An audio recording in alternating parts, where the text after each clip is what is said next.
If you have children between the ages of 10 and 15, you'll want to watch today's video where I'll show you how you can check to see if your child has scoliosis or is starting to form scoliosis for early detection and early prevention of this condition.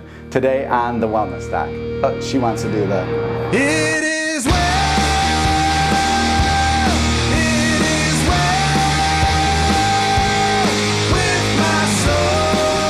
Hi, my name is Dr. Eric Duncan. I am The Wellness Doc, and on this channel we create video guides and product recommendations for your mind, body, and goals. So if that's something you're interested in, I'd love if you hit that subscribe button down below, and you will get delivered every week a video about everything wellness. Today we're going to talk about a condition that has affected many children along the way and has not really been discovered until later on in life typically. Now, if you remember, I'm in my 40s. When we were younger, around elementary age or middle school, we'd have teachers check to see if you had a curvature of the spine, which is a condition known as scoliosis. Today, I'm going to show you that you can do the same check at home because they no longer do that in the educational setting, probably because of liabilities or something. But today I'm going to show you the easy checklist you can do at home. Now I have my daughter here, Willow. Say hi, Willow, to everybody.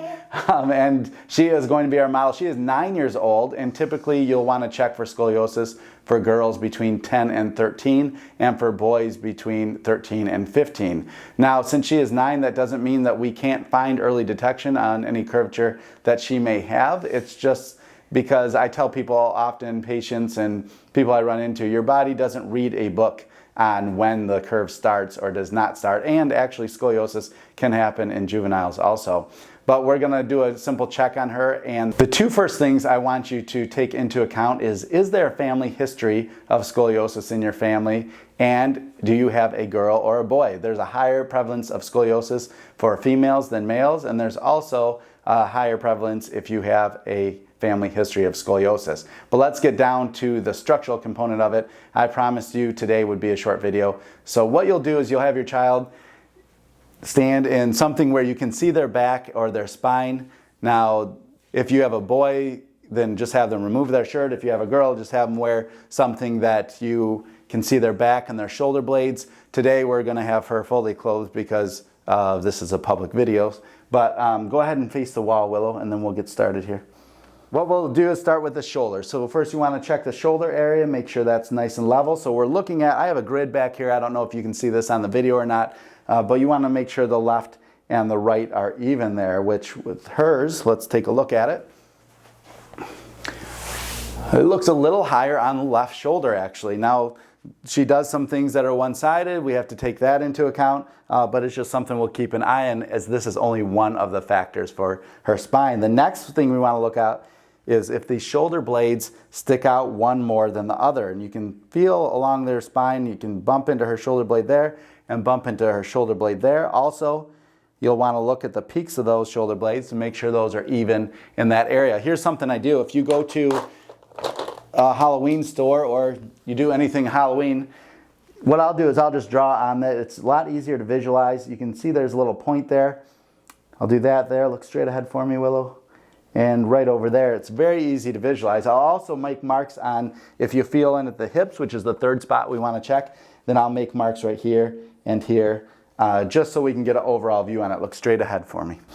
The next thing we'll want to, so we check the shoulders, we check the height of the shoulder blades, and we check the height of the hips. The last thing we'll want to do is look at the spine itself. Go ahead and look forward for me.